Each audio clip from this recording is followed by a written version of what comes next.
Hi, welcome to Pictures, Noise and Words. I'm Hedgy. And I'm Paz. And this is not a music video.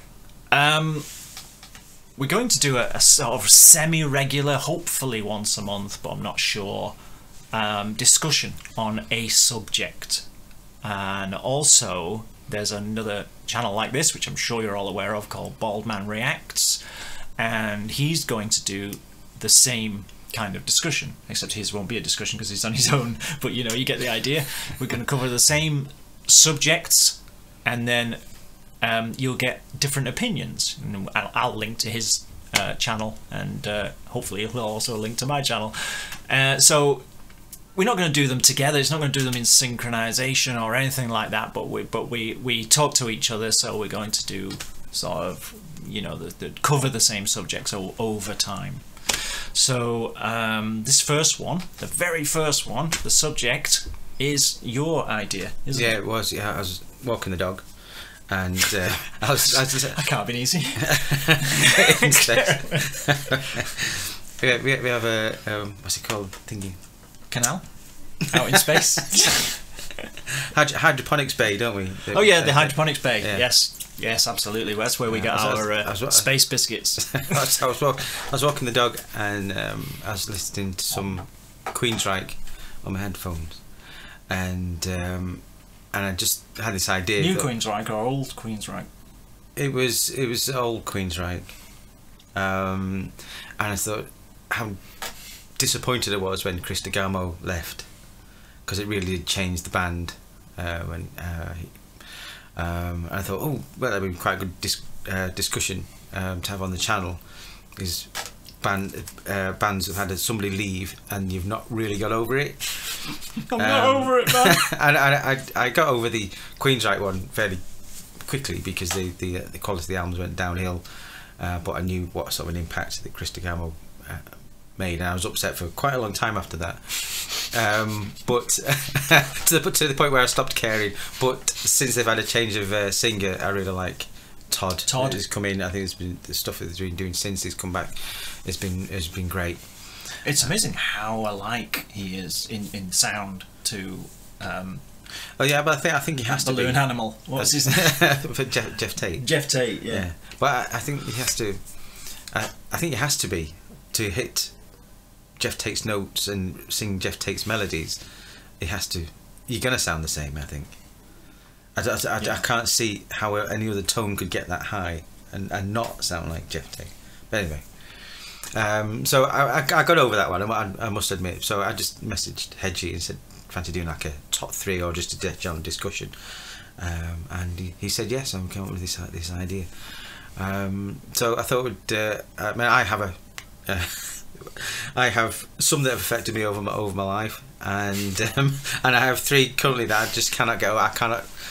I struggle listening to their new stuff since just because someone has left, and I think this subject must resonate with a lot of people, because we all get to a point where we get so invested in a band or a member of a band or a chemistry and when it's not there anymore, we get really upset about it, and it's just not the same, is it? Even though they might turn into a better band, it's just not the same on a personal level. Yeah, absolutely. And I also canvassed the YouTube audience, and I also put it onto my Twitter.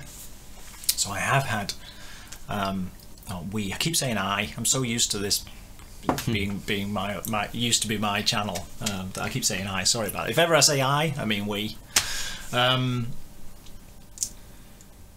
But I've had a load of suggestions from people out there. We've had them from Galactic Criminal, who has a really popular channel like this, and Bald Man Reacts, as I mentioned earlier. He's thrown over some suggestions, and then I've had some suggestions from you fine people out there too. So I will be name checking people left, right, and centre as we go through this. And also, I think you mentioned in the last video we did for what was the last video? ILP. I remember a Facebook group that does classic rock sort of thing, and there are people who have not got over. When I say ILP, I think it's going to come out after this video. So there is a video coming of a band called ILP. The Classic Rock Facebook group that I'm a member of, and people didn't get over David Roth leaving Van Halen. Right. So that's why. So I thought we'd just start with a few big ones that have affected people, like that sent a big ripple through people more than just us. More than just us, yeah. Kind of thing, yeah. Yeah. Sid Van Halen one. There's one we've had here was on the Twitter was Joey leaving Anthrax. Right. Belladonna? Joey Belladonna, yeah. Was for me. Is that his real name? That can't be his real name. Don't know. Because belladonna's like a poisonous herb, isn't it? Poisonous plant. I don't know. Super poisonous. No. So it just seems a bit of a coincidence, you know. But I was always a bit 50-50 with Not Anthrax, important. I must admit. And then John Bush not arrived. a big fan. And I was a massive John Bush fan. The Sound of White Noise. Sound of White Noise, and I it's just a superb album. And to be, I was more upset when John Bush left and Joey coming back than I was with Joey leaving in the first place. We liked the Sound of White Noise so much that when we were in a band, we used to do a cover of Only. We did, yeah. A song from that album. It's a good song. Yeah, top album that just was. Brilliant. Yeah. Other ones I've got. I've noticed that people have put down. Matt Barlow leaving Iced Earth. And was never a fan of Iced Earth. No. Other ones. Chris Holmes leaving Wasp. Now I'm a big Wasp fan, but I was never upset when he left, because when he left the Blackie Lawless came up with the Crimson Idol. So even though they've left, the band never really got worse, if that makes sense. I think the quality still carried on, so I was never as upset when Chris Holmes left Wasp. And I think when Chris Holmes came back and they did a couple of albums, I thought they weren't that great, apart from KFD, which is one of Wasp's best, in my opinion. I know Wasp and I like some of their songs, but I haven't got their albums and stuff, so I just remember them causing a heck of a lot of controversy with their live shows at festivals and stuff, chainsaws and naked women and all of that sort of stuff. Wasp. And even someone else has put Bruce Dickinson leaving Iron Maiden. I probably wouldn't, because for me, the last two albums he did, Fear of the Dark and No Prayer for the Dying, I was ready for a change, I must admit, by that point, so I wasn't really that upset. But knowing the Iron Maiden fan base, which is obsessive, you can imagine the sort of impact it did have on those people. The people who've got Iron Maiden tattooed on their neck, the people who just those rabid Iron Maiden fans, of which there are more than 1,000. The more than 10. There's such a huge fan base that you can imagine something like that. It sort of rocks their world in a way, but yeah, for me personally, I honestly, and I was a massive Iron Maiden fan, I honestly can't quite remember for sure, so therefore it didn't have such a big impact on me. It can't have done, otherwise I would remember it. But there's also something a little bit exciting sometimes about when this happens, that they're going to go off and do a new thing, like Rob Halford. He left Judas Priest, and I was pretty upset about that, but then did Halford, which kind of made up for it. Yes, yeah. Because that was so good. Yeah, because you got something to remind you of the good old days. My space biscuit just exploded.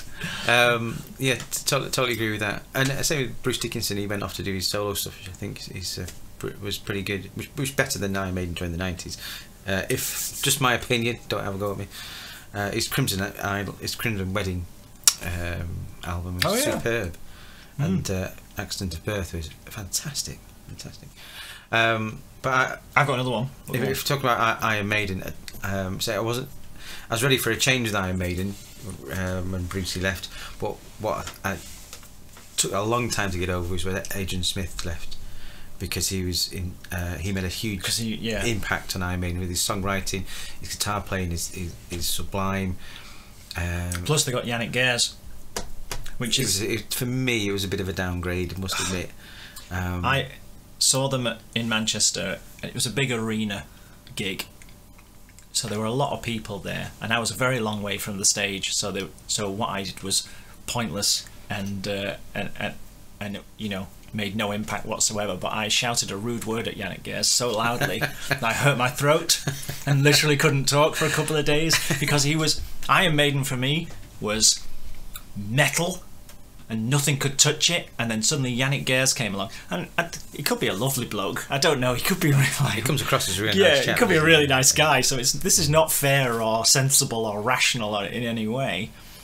But he came on stage and he does this thing where he prances around with his lead from his guitar, doing this on his guitar with his lead and jumping and prancing around, which has no effect really. It's all for show. But it just wasn't Iron Maiden for me. Iron Maiden was metal, and there's suddenly this jester, and it so upset me. No one skipped in heavy metal until you can't. No skipping in heavy metal, but it so upset me that I did call him a very rude word so loudly I couldn't talk properly for a couple of days. Sorry, Yannick. I'm sure you're watching this. My apologies. Have I got over Adrian I was Smith? much younger. Leaving Iron Maiden, I got over it when he rejoined. I think back in 2000. Well, immediately. But they still kept Yannick Gers. It helped that he joined forces with Bruce Dickinson for his last two of his solo albums. He did, didn't he? And yeah, I'm just a big fan of Adrian Smith, his songwriting and his playing, and just his persona as well. He's a quiet lad, you know, but he's sensible, and I just like to hear him talk about music, because he talks quite intelligently about music. And when you see him in Iron Maiden videos, there's one little bit, he said one of his thrills he has is getting a seed of an idea, and then his musical idea, and then watching it grow into this epic track, and that's the buzz that I get. So it just felt a bit of a kindred spirit with Adrian Smith, even though he's miles better than me. But it took me to year 2000 to get over that when he came back in again. Blaze Bayley left Wolfsbane. I understand why he left Wolfsbane, because he got offered the job at Iron Maiden, and you would take it, wouldn't you? Let's face it. Your earning potential is massive, your exposure is massive, everything about it is a completely different level and league from the band you're in, which was Wolfsbane, of course. And I was quite excited about that, admittedly, but my wife has still not forgiven Blaze Bayley for leaving Wolfsbane. She refuses to listen to anything he's done. She was so upset about that she will not. But that's the perfect example for this sort of video, because you just want more of the same. The last thing they did was connected with you on that emotional level that you have discussed in previous videos. Yeah, that's what it is to be a fan of something, isn't it? It's connected with you on some emotional level. It's not a rational. I've definitely said this. I said this on Baby Metal videos. It is not a rational choice to really like a band. It's not a rational choice. It's something that just happens to you. You don't rationally decide to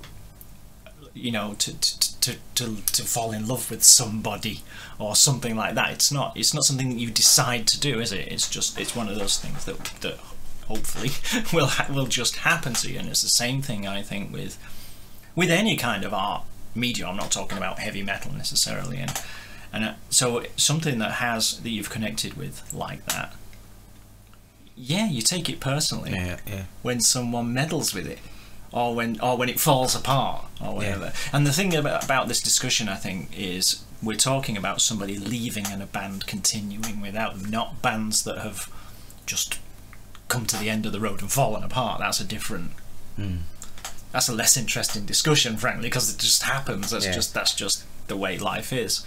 But this is more about that person leaves, and Nightwish. So Galactic Criminal on Twitter immediately put up when Tarja left Nightwish. Now, admittedly, I wasn't a big Nightwish fan at the time when Tarja left. but I remember all the hoo-ha about it. Yeah, it was quite a big thing. It was this huge thing, and everyone's, because I think people had got into their heads that her massive operatic voice was Nightwish. Yeah. You know, when in reality the keyboard player is Nightwish, whose name I can't pronounce properly, so I'll just skip over that. And they replaced Tarja with Annette, and Annette is a different kind of singer. And she's a very good singer, but she was different, and everyone was so, I think, emotionally invested in what Nightwish was, with the Tarja voice, which, you know, let's face it, enormous voice, and people were so invested in that you can see why some people would just never get over it, because it was a change. They were different. I think changing singers is quite difficult.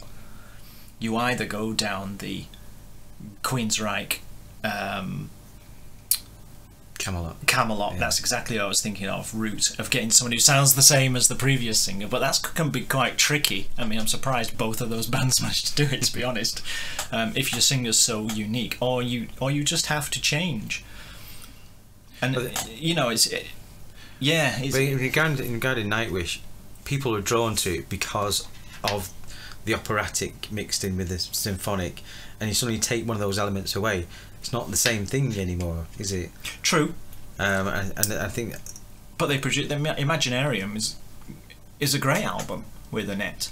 It's Annette. I'm sure it's Annette. I think so. I'm not, like I say, I'm not really big on Nightwish. Not a big fan of Nightwish. But they've got Flo Jansen now, who takes them back to, well, she can do everything.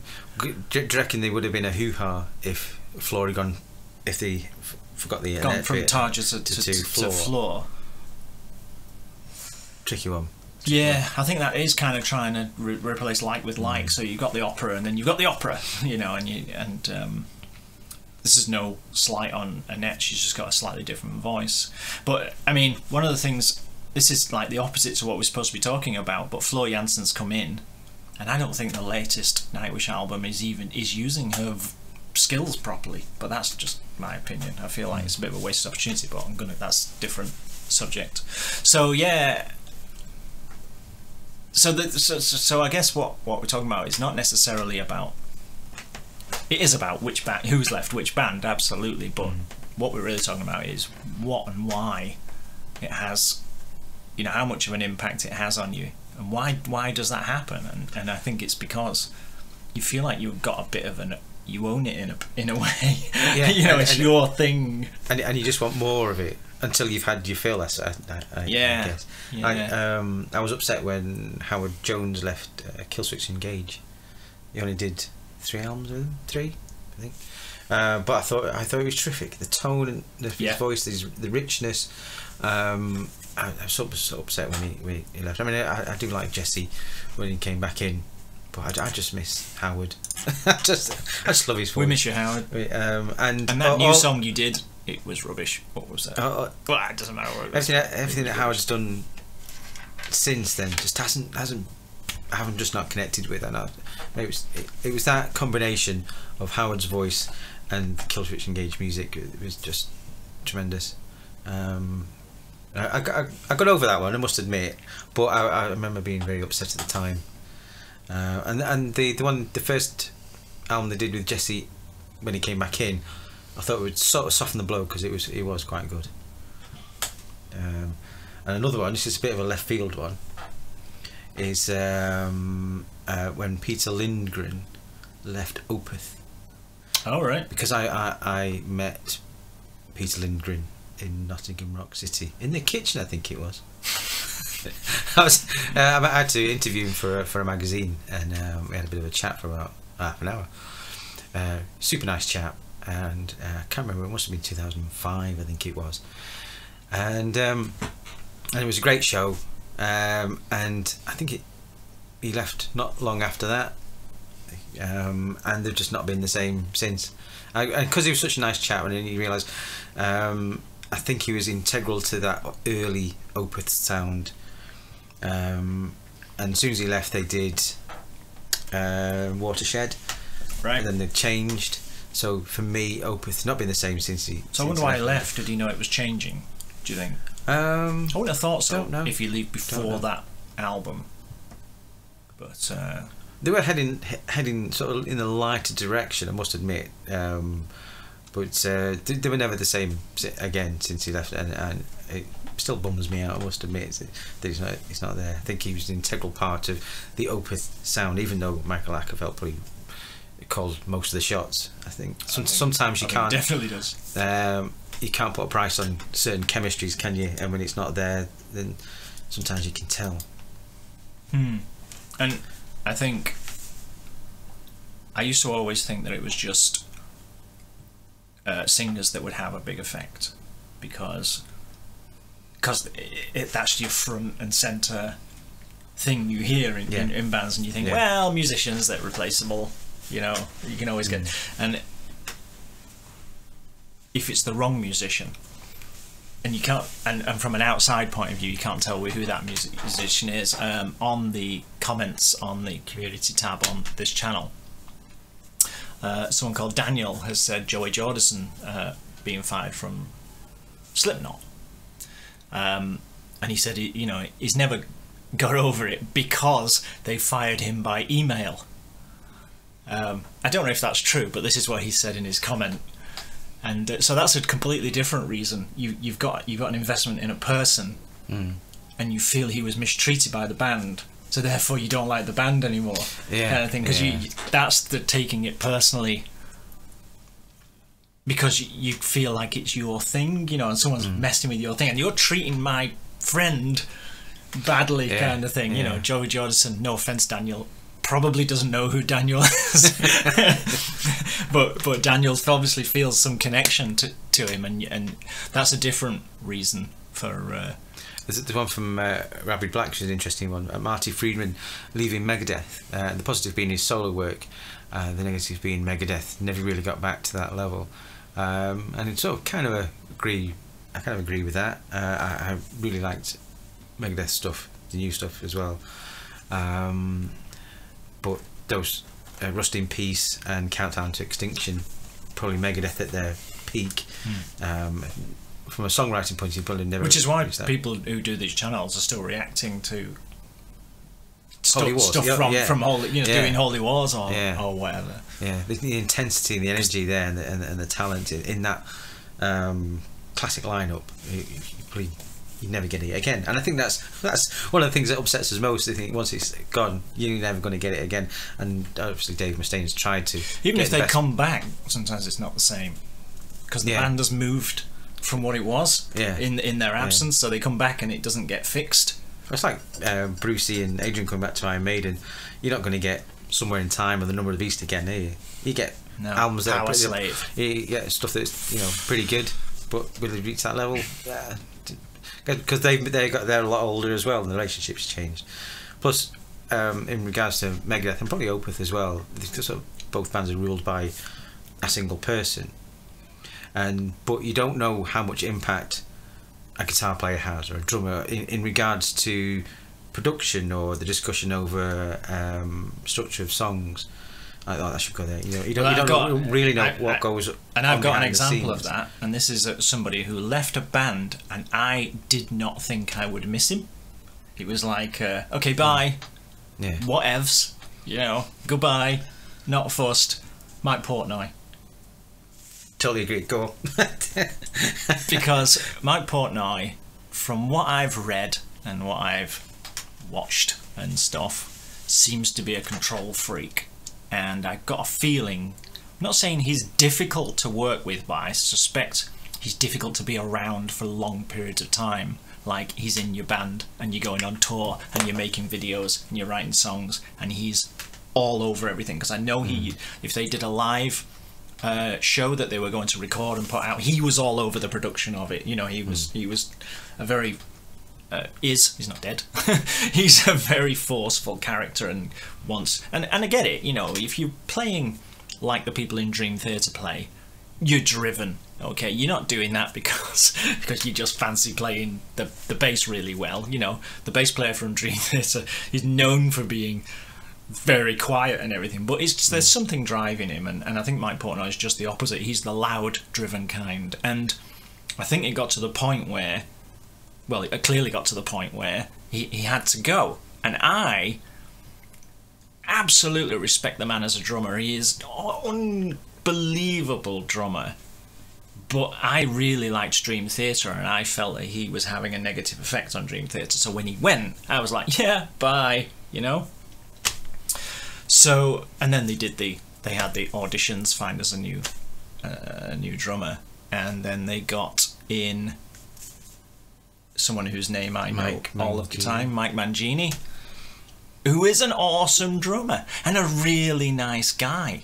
He comes across that way. I don't know him. It's not like I've been out for a pint with him or anything, but he comes across this really nice guy and super talented.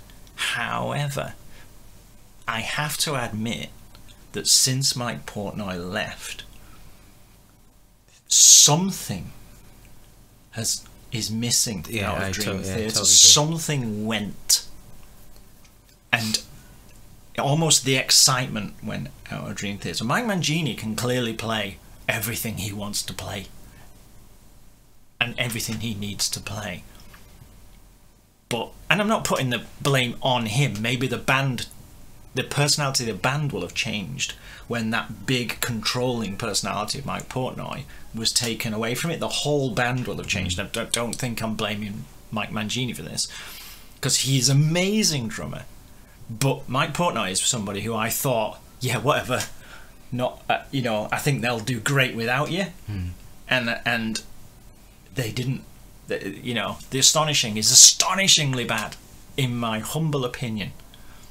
But even the albums before that Mike Mangini's on, or the Mike Mangini era, or whatever, like I say, I'm not trying to blame the man personally, they all lacked something, and it was totally just a little bit of excitement. Yeah, and you can't really put your finger on what it actually is. Something, you just know it's something, because the guy can play anything. The guy is this polyrhythm genius, but. And as, like I say, you take such a strong personality like Mike Portnoy out of that, and it affects everyone. It's not about the guy you replaced him with, which people would just say, oh, he's not as good as Mike Portnoy. He bloody is. Maybe he's not as inventive. I don't know. I'm just saying, maybe there will be differences. But I think it affected how the whole band thinks or does its thing. Or Mike Portnoy had such a massive input that he was the magic ingredient. Because also can be, he might say, oh, I like that idea, let's keep that idea.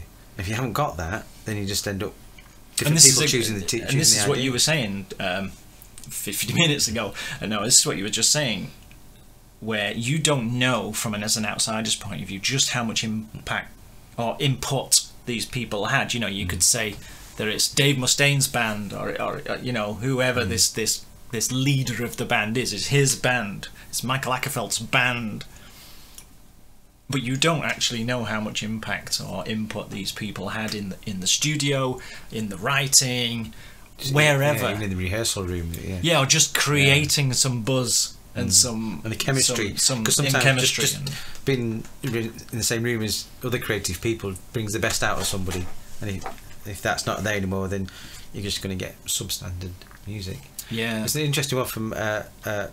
Coming from Jeanette Spivak. It says has plenty. Xandria, Leaves Eyes, and Nightwish, to name a few. What Nightwish made it up by having Floor come in, which is interesting. Sort of kind of what we've already mentioned is if they do something good after it, it sort of softens the blow a little bit. Yeah, you think, they've recovered. If you really didn't like the Annette era, as Jeanette doesn't seem to have, oh, good! Now they can recover. I still think the latest album's a bit weak. The whatever it's called, who cares? But that's only because Floor Jansen. You listen to Floor's revamp albums. They're so full of energy, and her range is so great and everything. And I just feel that the latest Nightwish one's a bit flat. I'm going to see Nightwish in 2 weeks' time in Manchester, I hope. But they'll play loads of the old stuff, and Floor will be all over it. I'm absolutely sure. But you mentioned Xandria as well, that's the Ex Libris lady. Yeah, Ex Libris lady, who I found out Afterwards, Ex Libris have been going for years and years and years, so it's not like quit Xandria and started a new band. I think she was in both things for a very long time, but that's by the by. Well, I've got there's two ones that aren't the singer but had an impact on. Well, I think one was when Kai Hansen left Halloween. Yeah, made a huge gap. Yeah, huge gap. I can remember that. But he was quite a songwriter, wasn't he? He was. He's the songwriter.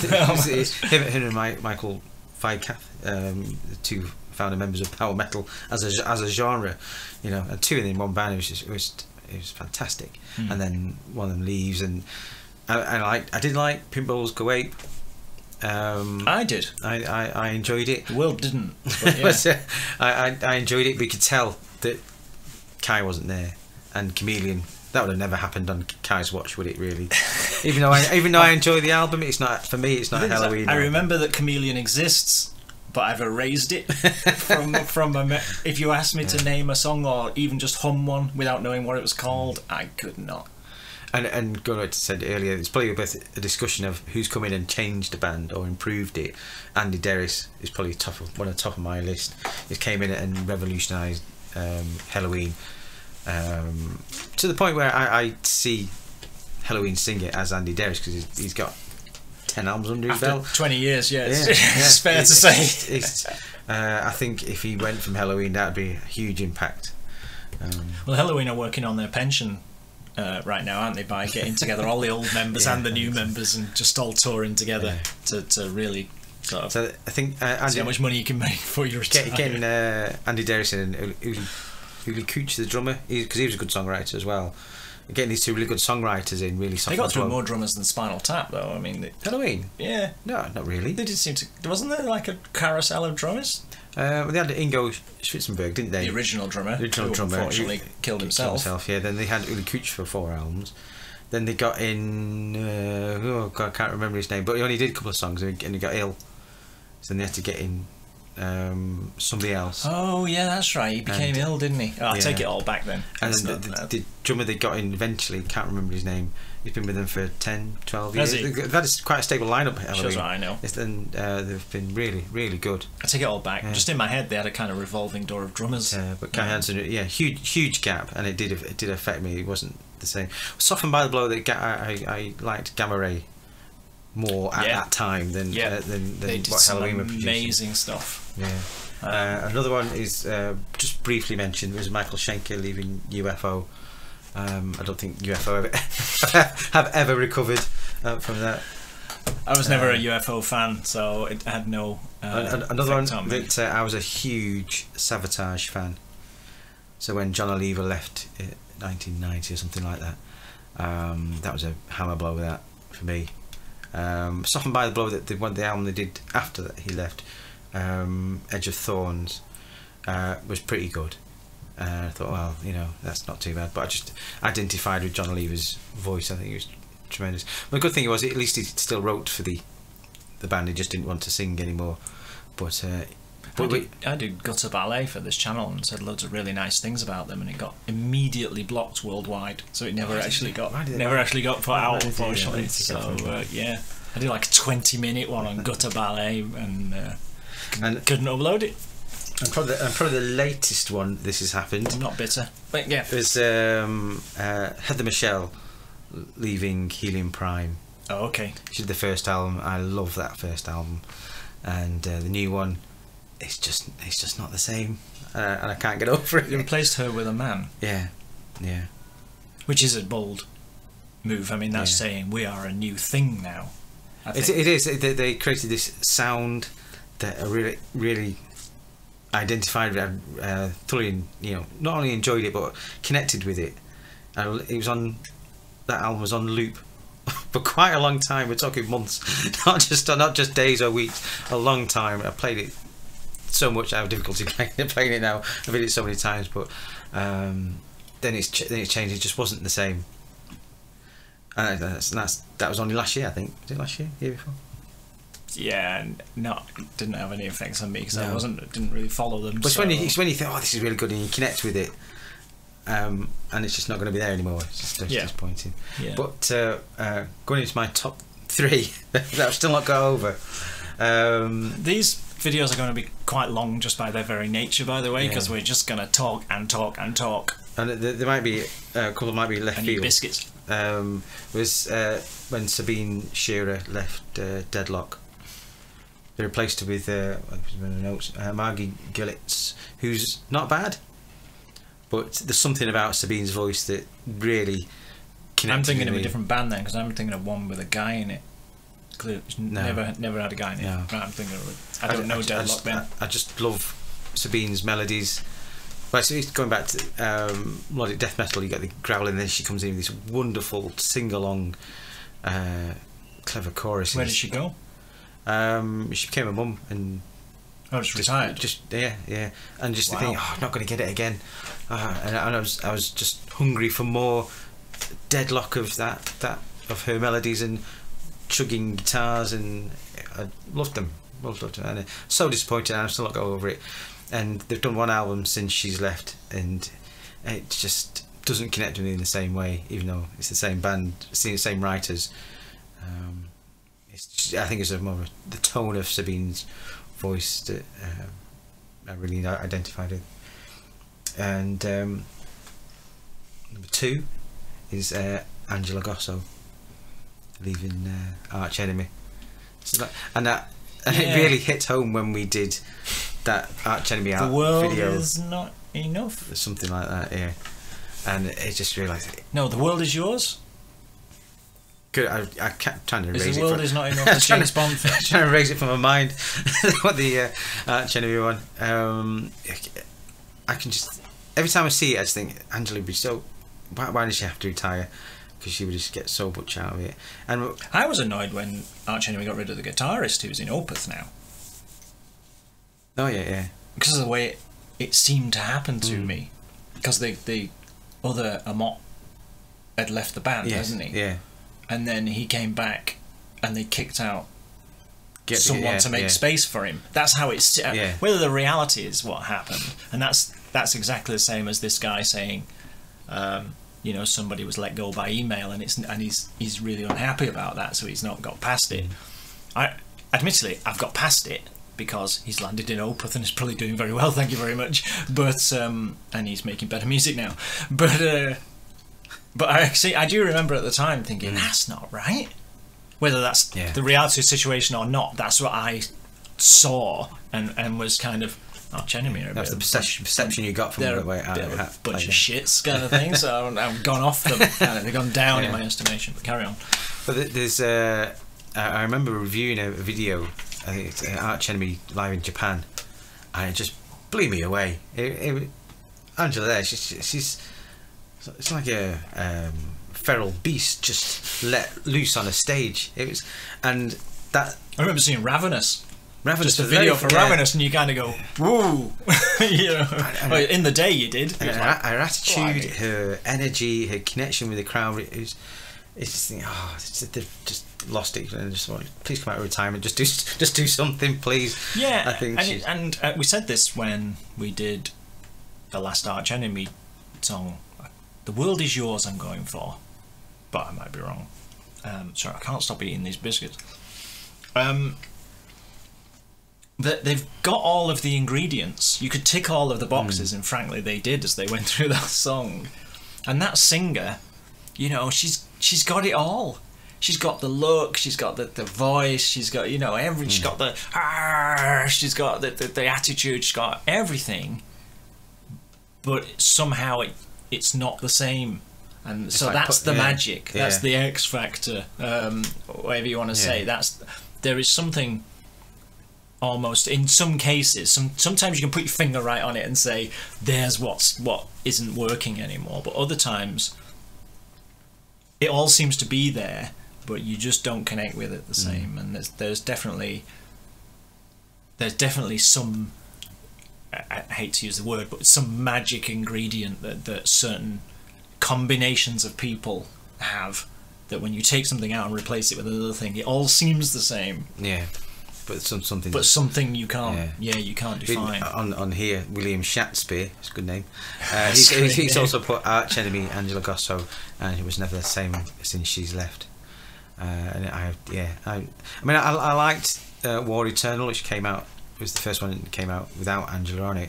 I did enjoy it, but it didn't connect with me. It's just a personal thing, because there will be people think, oh, thank God she's left, and I really like Alyssa who's just come in. And that's just a personal thing in music, though, isn't it? Really. To shout out Baldman Reacts, who's, like I say, who's going to do a video along these lines before he gets to his number one. So I'm wondering what's going to be number one above, because I don't know, above Angela. But before we get to that, Baldman Reacts is going to do a video on this same subject, and we'll link each other's. I don't know when he's going to do it. Could be in February for all I know. But he's put, just so you know, he's put Peter Dolving era, leaving The Haunted. But I don't know The Haunted. I know a few Haunted songs, so I can't. Never a big fan. But then again, that's it. It's who you connect with, isn't it? And what you like. And he prefers Floor to Tarja, according to this. Yeah. So there you go. Some people connect with certain people. Vince leaving Motley Crue. I was never a Motley Crue fan, but that was a big thing when Vince Neil left and they brought in some other guy. Yeah, I wasn't a Motley Crue fan, so it didn't have an effect. So he's put Sebastian Bach leaving Skid Row. Did they leave, or did they just split up? Did they carry on without him? They are carrying on without him. Have they? Yeah. I don't know, because I'm not a Skid Row fan at all. I reviewed one of the Skid Row albums, one of the later ones. And it's not the singer's fault, really, but it was awful. It felt like a bunch of middle-aged guys acting as if they're 19 down the down the strip joint. Right. Okay. I don't know. Do you think they had a meeting and said, should we make a video in strippers? Who thinks that's a good idea? And everyone just went, yep. Yeah. My number one then. Okay, this could be good. I really struggle with the stuff they've come up, and it's fairly new, and I really struggle with even watching anything they've done since. And that, and there's probably a bit of background with this, but it's when Dave Padden left Annihilator. It's going to be a one-way conversation. a bit of background in this. I was a big Annihilator fan back in the day. Loved the first couple of albums. Biscuits. But everyone knows it's Jeff Waters' band, and just as a revolving door of musicians. But I've always thought that Jeff Waters is strongest when he's got people with him as a band unit, or he's got and he's had his ups and downs, and they had two really good albums with guitar player from Overkill, Joe Camoyu or something, and they were really good. Waking the Fury and Carnival Diablo, I think. Really strong albums, and it fell apart again, like it always seems to do. I'm not sure whether it's Jeff. Jeff. Do you think it's my band? It's my band. I think there's a lot of that. It's my band, and therefore here's what's going to happen. He does like to be front and centre of attention. I did an Annihilator song. That got blocked. Yeah. And which is odd, because it's not like they could do with the exposure, I would say. and then I sort of kind of forgot about it a bit, and then we went to Prog Power back in 2004, 5. Down in Cheltenham, and as one of the sides thing, they had a record shop, so it's rapping through the CDs. I remember that. And there's the latest Annihilator one, which is Schizo Deluxe, which is the second one with Dave Padden. I thought, should I spend £7 on this? I think it was, or was it £11? So took a chance. I'll go on then. I've not listened to him for a couple of years, and it was amazing. I've got this new singer. I thought, that's great, that. So they got the one before, which I also loved, and then because it rekindled my interest, I started looking at more stuff that what they were doing and live stuff on the YouTube, and I just really liked his voice, and then Dave Padden's voice, and there was obviously a connection between Jeff Waters and Dave Padden, and Dave Padden stuck around for 5 albums, and you can tell that the chemistry was there, and Dave had a bit of an influence over him, telling him that you got to stick with the same session musicians, and that's where you get your chemistry from. And I'm sure Dave Padden improved some of Jeff Waters' lyrics, because Jeff Waters' lyrics are pretty juvenile, if I'm being honest. And he's just such a good underrated singer, because his last album that he did with Annihilator, they re-recorded about 20 old songs as well, and he just nails all of them. Quite impressive, you know. It's so impressive when you hear him sing Alice in Hell, and then you hear him sing something that Annihilator did 20 years later off Waking the Fury album. It just sounds so good, and I thought he's got it. You know, they've reached a point where they can get, and they were starting to get bigger at that point, because he'd done all the hard work, and then suddenly Dave Padden decided after 10 years he just had enough. And I can understand that. I've not got over it, because they're on the brink of coming up with some really good. We saw Annihilator support somebody at the Manchester Apollo, or I certainly did. I've seen him twice recently, both with Dave Padden. And the good thing about Dave Padden is he sang stage left. Was it stage right?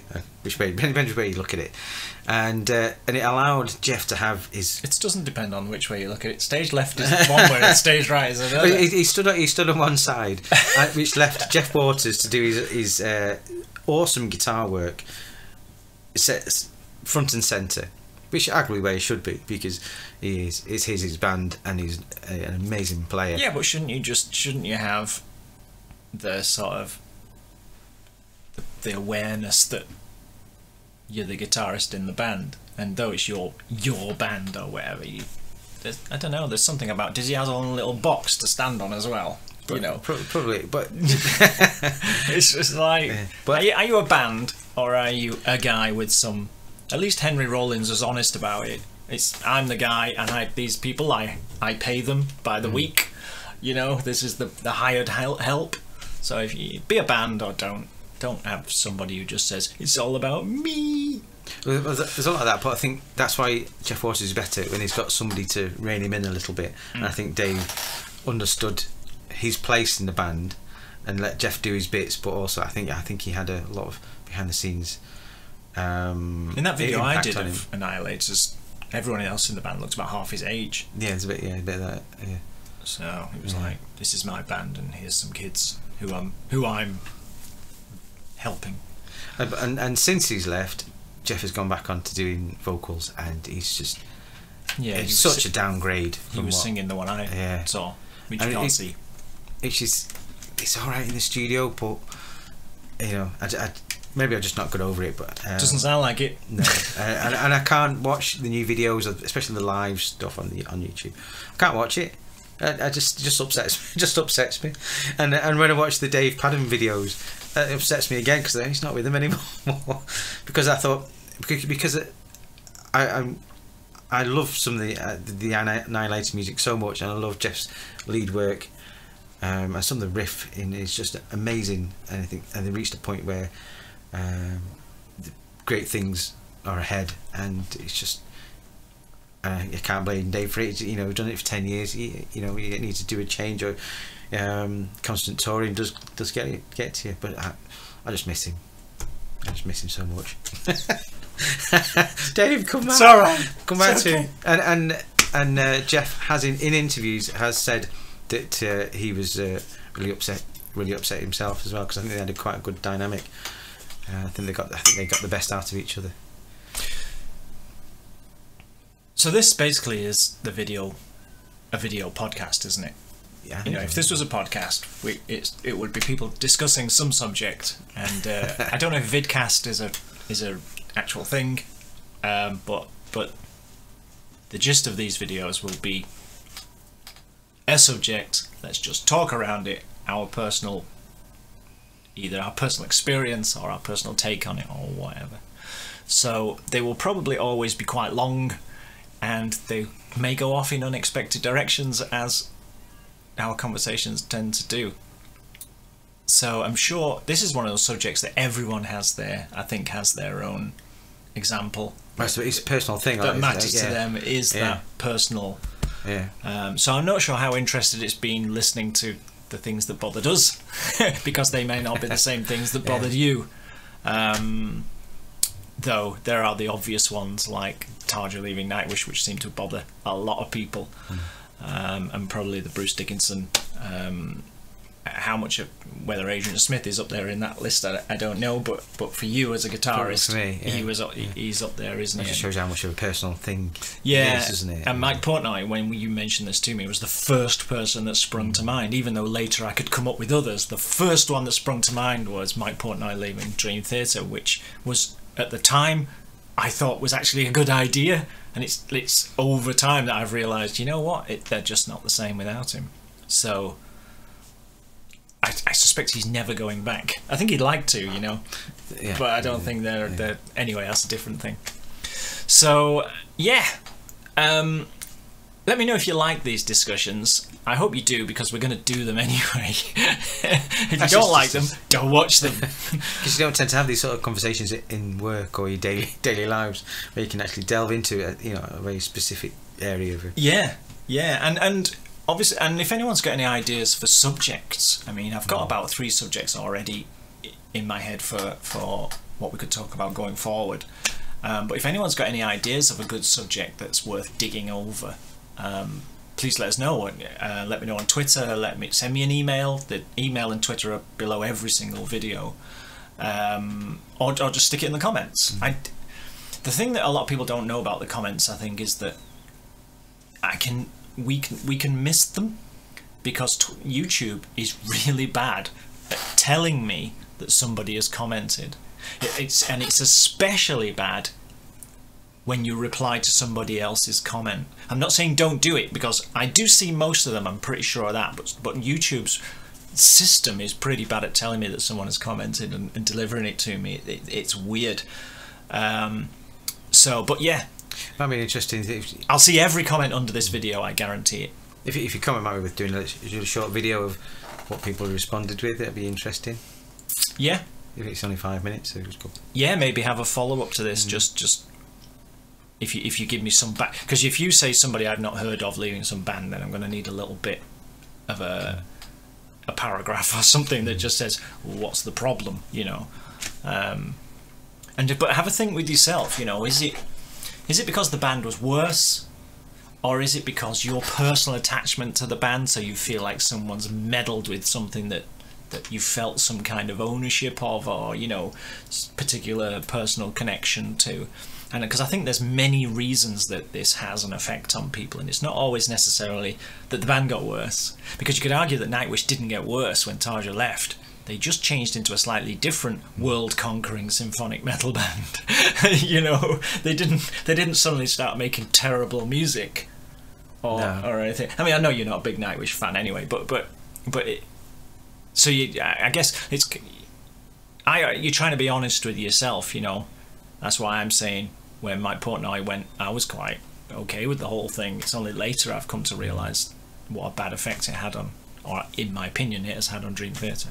So, yeah, do send us comments. This is the first one of this type of video we've done, so we're interested to see if what people think, really. Guarantee we will see every comment you put under this video, because I'll make a special point of it. Is there any space weevils in these biscuits? There are space weevils in them. Those biscuits have been here since the space station was built, which was a very long time ago. I'm going to enjoy this while we sign off. They've all been vacuum packed and kept for a very long time, which hopefully has killed most of the space weevils, but they're buggers space weevils. Cheers. See you now. Thanks for watching.